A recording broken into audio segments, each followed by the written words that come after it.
পাহাড় না সমুদ্র, কোনটা ভালো লাগে? আমার কিন্তু পাহাড় খুব ভালো লাগে। বিয়ের পর বেশ কয়েকবার হিল স্টেশনে গিয়েছি, তবে বেবি হওয়ার পর হিল স্টেশন স্টপ ছিল। এখন বাচ্চারা একটু বড় হওয়াতে আমরা আবার হিল স্টেশন ট্রাভেল করা শুরু করেছি। বাচ্চাদের নিয়ে তবে যে কোনো হোটেলে বা যে কোনো হিল স্টেশন ডেস্টিনেশনে যাওয়াটা ঠিক কমফোর্টেবল নয়, তাই খুব ভালো করে বিবেচনা করে এবং হোটেল এবং অন্য সব চেক করে দেন আমরা কালিম্পংয়ের জন্য যাত্রা শুরু করেছি। কালিম্পংয়ে কোথায় থাকবেন, কি খাবেন, কি কি দেখার দ্রষ্টব্য বিষয় আছে, সমস্ত কিছুই শেয়ার করব এই ভিডিওতে।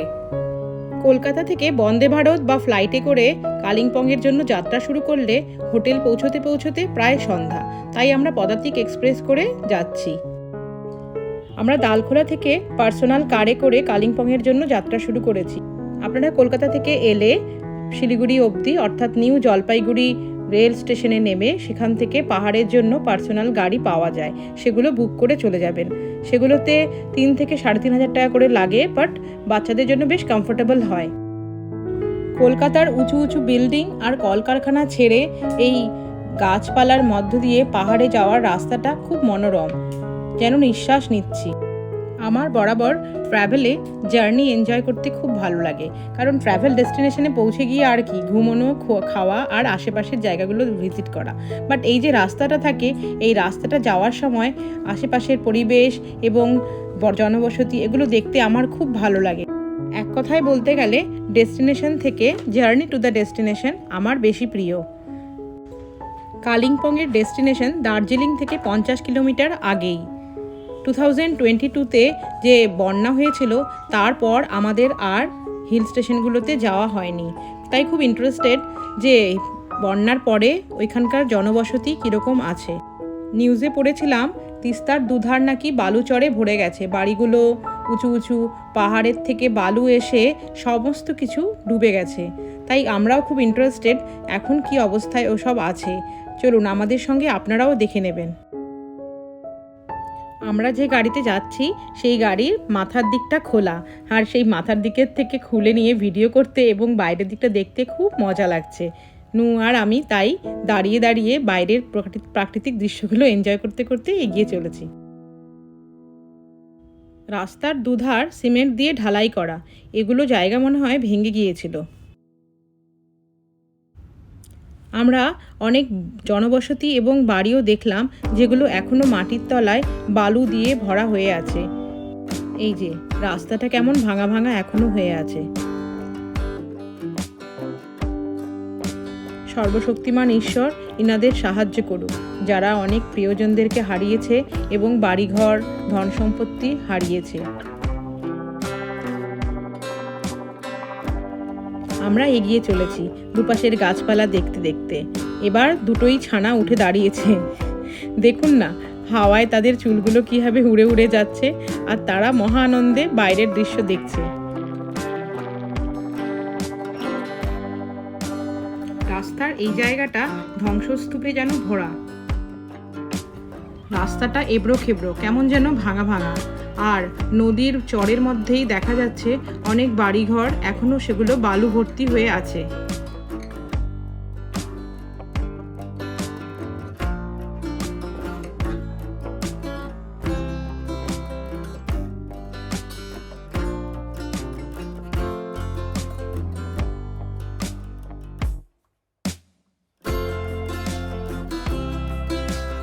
কোথাও বা বড় গাছের গুঁড়ি, কোথাও গাড়ির টায়ার, গাড়ির দরজা, কত কি না নদীর ধারে ধারে পড়ে আছে।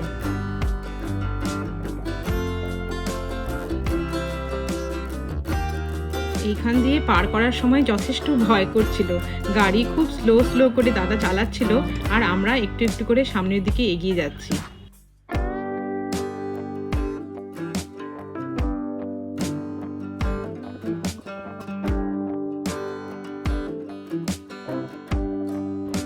ওই যে বাড়িগুলো কেমন বালু দিয়ে ভরা।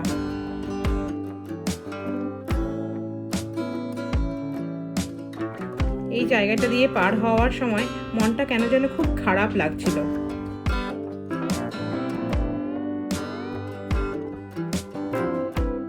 দুঃখ আর কষ্ট আর তারপরেই সুখ, সব কিছু মিলেমিশেই জীবন। যেখানে দুঃখ আছে সেখানে দুঃখের পরেই আছে আনন্দ এবং সুখ। তাই যখন দুঃখ আসে আমাদের ধৈর্য ধরতে হবে এবং ওয়েট করতে হবে ভালো দিনের জন্য, সুসময়ের জন্য। আশা রাখছি এখানকার লোকেদেরও সুদিন খুব তাড়াতাড়ি আসবে। আমরা সামিট বার্সানা রিসর্টে রুম বুক করেছি। রিভিউতে তো খুব ভালোই দেখেছি, গিয়ে দেখি হোটেলটা কেমন। হোটেল পৌঁছতে লেট হচ্ছিল বলে আমরা ফোন করে বলে দিলাম দুপুরের খাবার রেডি রাখতে। এই জায়গাটা দিয়ে পার হওয়ার সময় নু জোরে জোরে বলছে কেভের মধ্য দিয়ে আমরা যাচ্ছি। ডেফিনেটলি আশেপাশে টাইগার আর এলিফ্যান্ট আছে।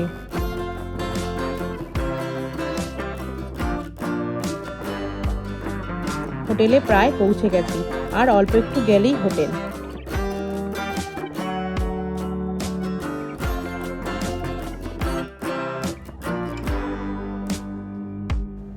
এখানে এই রিসর্টটা বেশ ইকোনমিক এবং ভালো, একটু এক্সপেন্সিভ, তবে আশেপাশের অন্য সব রিসর্ট থেকে একটু দাম কমই। এটা একটা 4 স্টার রিসর্ট, আশেপাশের সব 5 স্টার রিসর্টের থেকে একটু কম দাম, তবে আমাদের পার ডে মোটামুটি 5000 মতো পড়েছিল। আমরা ফ্যামিলি রুম নিয়েছিলাম, যেখানে 2টো বেড ছিল, বেশ বড়, কোজি, ওয়াটার হিটার এবং অন্য সব মডার্ন অ্যামিনিটিস দিয়ে খুব সুন্দর করে সাজানো রুমটা। এদের বাথরুমটা হেভি, বাথরুম থেকে একটা গ্লাসে করে বাইরের পাহাড় দেখা যায়, আর বেডে শুয়ে শুয়ে ওই কাঞ্চনজঙ্ঘা দূরে দেখা যায়। একটু ফ্রেশ হয়ে নিয়ে আমরা রিসর্টটা এক্সপ্লোর করতে বেরোলাম। রিসর্টটা খুব সুন্দর, ফুল দিয়ে আর সুন্দর চেয়ার দিয়ে সাজানো। ফ্যামিলি নিয়ে এলে বাচ্চারা খুব এনজয় করবে। আমরা যখন ছিলাম তখন ফ্রাইডে ছিল, স্যাটারডেতে আরও অনেক ফ্যামিলি এখানে জয়েন করেছিল। প্রত্যেকেরই সঙ্গে একটা দুটো বেবি ছিল, তারাও খুব এনজয় করছিল রিসর্টটা। খুব সুন্দর বসার জায়গা, সেইখানে বসে দূরের পাহাড়গুলো আরও যেন সুন্দর লাগছিল।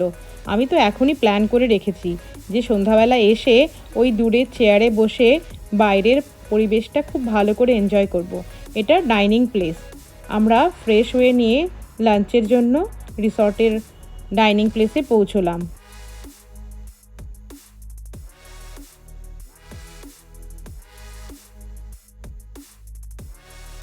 খাবারের কোয়ালিটি এবং কোয়ান্টিটি দুটোই খুব ভালো ছিল।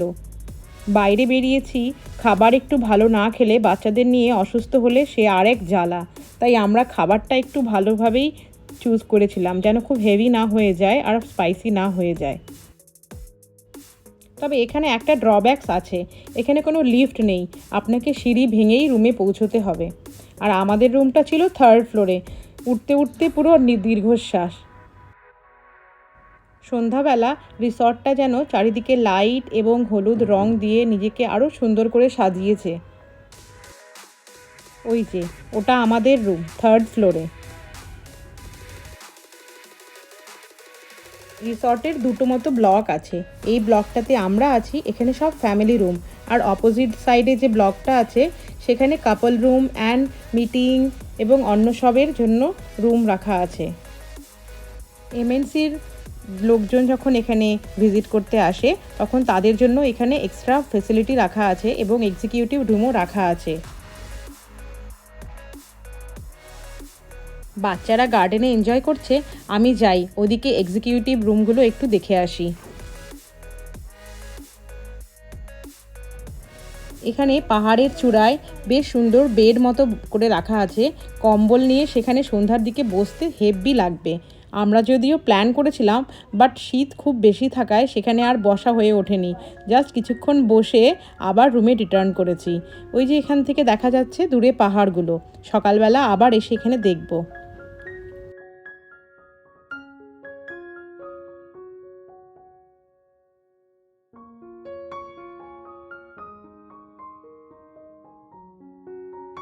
এটা এদের গেম রুম। আমরা বিভিন্ন রকমের গেম এখানে খেলেছি। মামা আর নু দুজনে মিলে খুব এনজয় করেছে এখানে। এই ব্লকটা ভিআইপি কটেজ, এর ভেতরেই ডাইনিং প্লেস এবং 6টা মতন রুম রাখা আছে। খুব সুন্দর জায়গাটা।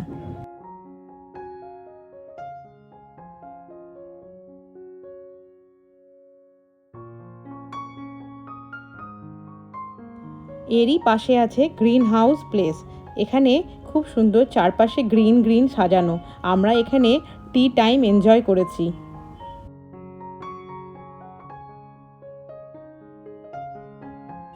পুরো রিসর্টটার একটা ওভারভিউ দিয়ে দিচ্ছি। এই যে মাঝখানে গার্ডেন, আর ওই ধারে ফ্যামিলি রিসর্টের রুমগুলো, আর এই অপোজিট সাইডে আমি যেখানে দাঁড়িয়ে আছি এখান থেকে চারপাশে ভিআইপি প্লেসগুলো আছে।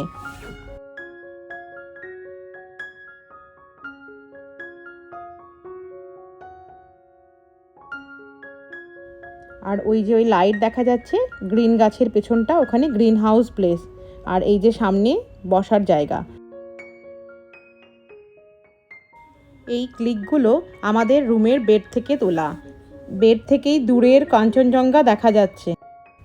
ওই যে পাহাড়ের পিছনে সাদা সাদা দেখা যাচ্ছে কাঞ্চনজঙ্ঘা।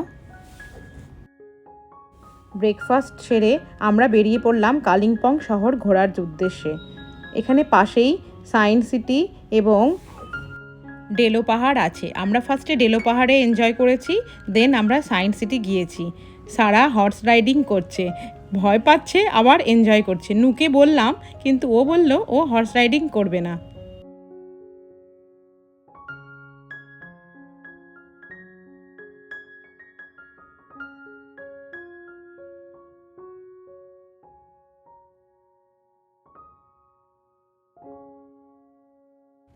ডেলো পার্কের ওপরে একটা ভিউ পয়েন্ট আছে। সারা এলেই আমরা সেখানে গিয়ে একবার ভালো করে দেখে আসবো চারিপাশটা। ওই যে দূরের পাহাড়গুলো, পুরো কালিম্পং শহরটা কি সুন্দর করে দেখা যাচ্ছে। এখান থেকে অনেক লোকজনই ফটো তুলছিল। আমরাও তুলেছি অনেক ফটো। ভিডিও শেষে সবগুলো শেয়ার করে দেব। ওই যে আঁকা বাঁকা বালু মতন যে দেখা যাচ্ছে, ওটা তিস্তা নদী। বালুচর পড়ে গিয়ে কেমন হয়ে গেছে।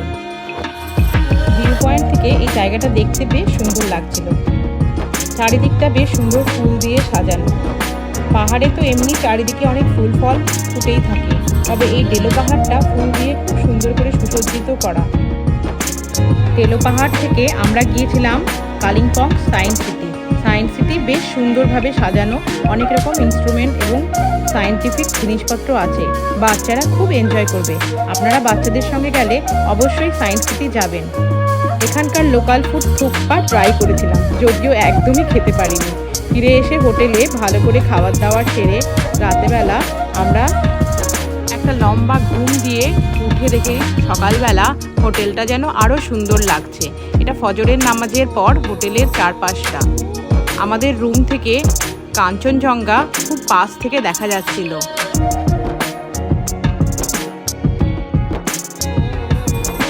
ওই যে দূরে পাহাড়ের ফাঁকে সাদা সাদা বরফ চূড়ো দেখা যাচ্ছে, ওটাই কাঞ্চনজঙ্ঘা। দার্জিলিংয়ে যখন গিয়েছিলাম এত পাশ থেকে কাঞ্চনজঙ্ঘা দেখা যায়নি। আজ রিটার্নের পালা। ভালো করে মন ভরে কাঞ্চনজঙ্ঘা দেখে নিচ্ছি। আবার কবে হিল স্টেশনে আসবো, আবার কবে এই পাহাড়ের সৌন্দর্য উপভোগ করতে পারবো। সারা যদিও এনজয় করতে পারছে, বাট নু খুব ছোট, ও এসব এখন বোঝার জ্ঞান হয়নি। জাস্ট দেখছে হিল স্টেশন, ফান করছে, গার্ডেনে খেলছে, এই আর কি।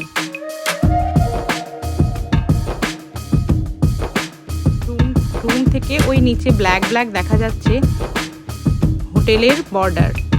আর ওই পাশের রুমগুলো, এগুলো নর্মাল লোকালিটি।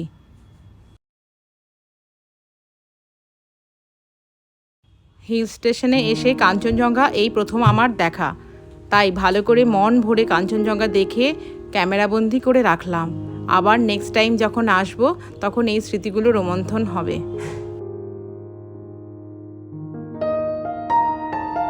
ভিডিওটি ভালো লাগলে লাইক করার অনুরোধ থাকলো। আর যারা আমার চ্যানেলে নতুন তারা কাইন্ডলি সাবস্ক্রাইব করবেন। আপনাদের সাবস্ক্রিপশন এবং লাইক আমার মোটিভেশনে সাহায্য করে। আমাদের ট্রিপের বিভিন্ন টাইমের ছবিগুলো অ্যাটাচ করে দিলাম।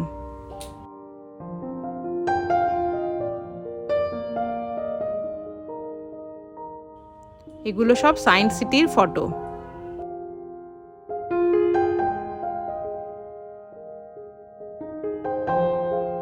আর এসব ডেলো পার্কের।